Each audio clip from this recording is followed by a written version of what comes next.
Number 1 in your heart, Caitlin Elizabeth Clark. Get your order. Whatever you want, it's on him. Yeah. You're my opponent. Oh, that's right. Oh my God, it's Caitlin Elizabeth Clark. What are we gonna do? Oh my gosh. I spent 2 days with her and was not hugged. And I gotta say, I don't think Caitlin Clark gets enough credit for her humor because this episode was riddled with it. Caitlin Clark, the biggest star in women's basketball, sat down with David Letterman on Netflix for a powerful interview. What she shared was shocking, hilarious, and deeply inspiring. The entire sports world is buzzing. It's a must-watch moment that's got everyone talking. She is highly likable. I think that lends itself to her popularity as she comes across as somebody that's really just respectful, likable. There's other players out there that just don't come across that way. For the first time, fans witnessed the real Caitlin Clark, not the athlete, not the headline maker, but a genuine, unfiltered version of herself, away from the court and spotlight. If you're a big Caitlin Clark fan, there is a lot of stuff in here that she has said in other interviews. From sharing laughs with Letterman at a local donut shop to opening up about childhood memories, college struggles, and handling WNBA trash talk, Caitlin Clark revealed a raw, honest side of herself. The interview was unexpected, emotional, and real, showing fans a completely different side of the basketball superstar. Just have nothing but great things to say about who she is as a person. Just so welcoming and so warm as an individual that she can have a conversation with anybody. She's cut from the same cloth as me in that regard. You know what? Us Midwesterners, we tend to just, accept everybody with open arms. She was so kind to my family and everyone in the suite when she came to KC. So huge fans of Caitlin Clark. Yes, she finally tackled the big question. Is she being targeted in the WNBA? Caitlin Clark broke her silence, sharing her thoughts and what she said could have a major impact on her future. Number 1 factor in her popularity is her ability and how entertaining she is to watch. That's why she's become internationally popular. That's why the record books have her name at the top of them. Stay with me, because I'm about to break down everything Caitlin Clark shared, from her funniest moments to her most powerful life lessons. Trust me, you don't want to miss this. And if you're a true Caitlin Clark fan, prove it right now by typing Caitlin GOAT in the comments below. Let's see how many real fans are watching this video. But that's not all. We've got exclusive Caitlin Clark fan gear linked below. Buy it, wear it, and support Caitlin like the true champion you know she is. And here's the fun part. Once you get your gear, take a photo wearing it, send it to the email on your screen, and we'll feature some of your pictures right here on our channel. This isn't just a video. It's a community of real Caitlin Clark fans. From the very start of the Netflix episode, Caitlin showed fans a whole new side of her personality, one that's often overlooked. We saw her sense of humor, quick wit, and ability to live in the moment. David Letterman kicked off their adventure by taking Caitlin to Long's Bakery, a famous local spot in Indianapolis. But it wasn't your average donut run. Letterman pulled out the TV money card and told everyone in the bakery to get whatever they wanted. It was all on him. Fans quickly surrounded Caitlin and David. People lined up for pictures. Kids, parents, basketball lovers. And Caitlin handled it all like a pro, smiling, cracking jokes, and just being herself. Letterman has actually been a fan of Caitlin since her Iowa days. They go over her breakout game against Michigan, where she drills 4 3-pointers in 6 minutes. When Letterman joked about ordering a Bloody Mary at a donut shop, Caitlin Clark didn't miss a beat. She laughed along, matching his energy with her quick wit and charm. But beneath all that humor is someone who's always been fiercely competitive, even as a kid. Caitlin shared a hilarious childhood story about how, during Halloween, she would sprint from house to house just to collect more candy than anyone else. That competitive fire was there from day one. She also talked about how she once begged her dad to spray paint a 3-point line on their driveway so she could practice deep logo threes like her basketball heroes. But her dad didn't stop at just paint. He actually tore up part of the driveway to make it happen. That moment spoke volumes about the kind of dedication her family had for her dream. It was around that time Caitlin realized she wasn't just playing, she was becoming a star. Humbled by the gesture, and she basically was saying she never expected to get where she was. She never expected to see people wearing her jersey, and she actually exceeded all her own expectations. Caitlin also opened up about her breakout game against Michigan while playing for Iowa.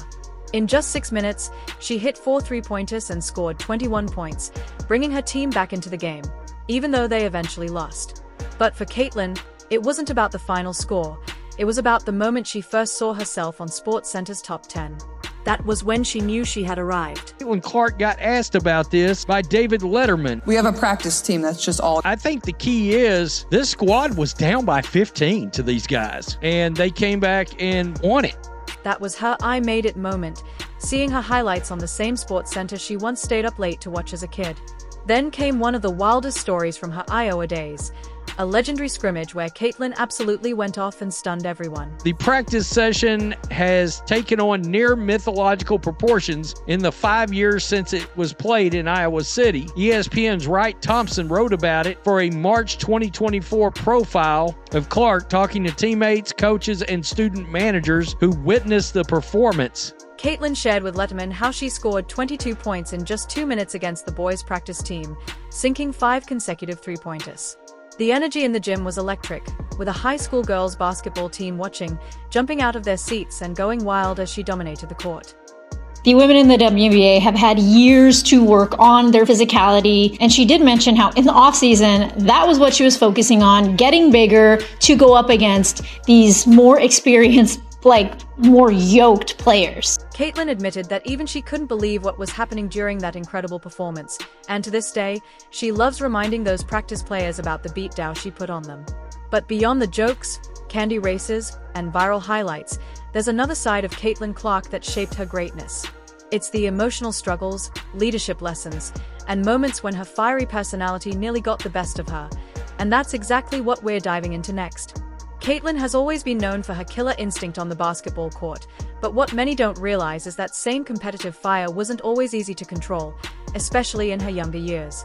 In the Netflix interview, Caitlin opened up about some of her most vulnerable moments, times when her intense desire to win clashed with her responsibility as a team leader, revealing how she grew through those challenges. There's so many players who cite you as an inspiration for their games, including Caitlin Clark, who's just absolutely a phenomenon in college. What's that next step like for her? Next steps, gosh, in this generation, right?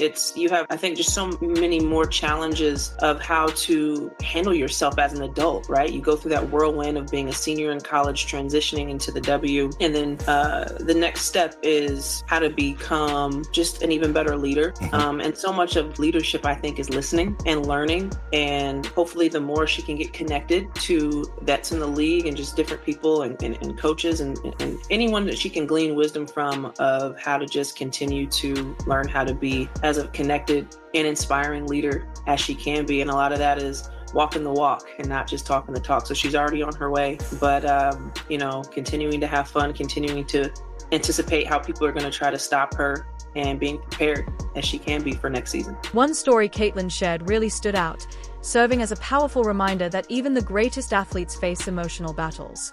She recalled a practice at Iowa where nothing was going right.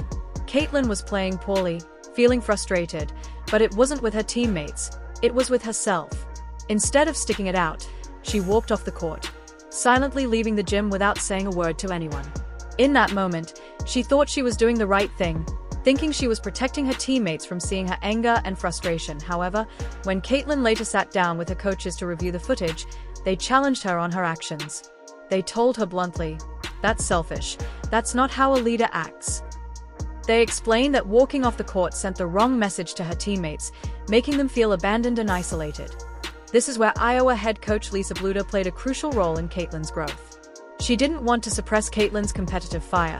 In fact, she embraced it. But she also knew that leadership required balance. Bluder famously told Caitlin, "You don't say whoa to a racehorse." In other words, don't stifle someone's natural drive and energy, but instead teach them how to channel it for the benefit of the team. About Caitlin Clark. Coach Krzyzewski, listen to what he said. Yeah, well, she's terrific. And it'd be easy to build something on her because she's very young. The best thing she does is pass. She's a magical passer, and she has a great feel for the game. So, what her coach did, I would have done exactly what she did. Make sure she handles the ball a lot, and she'll make everybody better. And what I was amazed with at how she's handled all the defenses, and then when she got into the WNBA, some of the negativity that was out there or jealousies. And I think she's just been remarkable. She's a really good basketball player. Yeah. Caitlin admitted that learning to balance her fiery competitive nature with her role as a leader was a process, but one she had to embrace. Over time, she became more than just the star player. She became the emotional leader her teammates could count on, both in victory and defeat. Even in the light-hearted moments with David Letterman, her competitive side was on full display. When they went duckpin bowling, the smaller, more challenging version of bowling, Caitlin was laser-focused on beating Letterman. She even joked about not wanting to give him a high five after a good roll because, in her mind, he was the opponent. That's just how Caitlin Clark is wired. Whether it's a championship game or a friendly bowling match, she plays to win. This part of the interview revealed something deeper to fans. Greatness isn't just about raw talent. It comes from emotional control, learning how to lift others up, and realizing that leadership isn't about perfection. It's about being present. Caitlin Clark has mastered this lesson the hard way. But her journey didn't stop there. The toughest challenges were still waiting for her in the WNBA. The physicality, the controversies, and the pressure of living in the spotlight. In the next part of the interview, Caitlin finally addresses everything, including the one question everyone's been asking. Is she being targeted in the WNBA? By the time Caitlin Clark reached the WNBA, she wasn't just a basketball player. She was a national icon. But with fame comes immense pressure, and with being the face of a new generation comes constant criticism.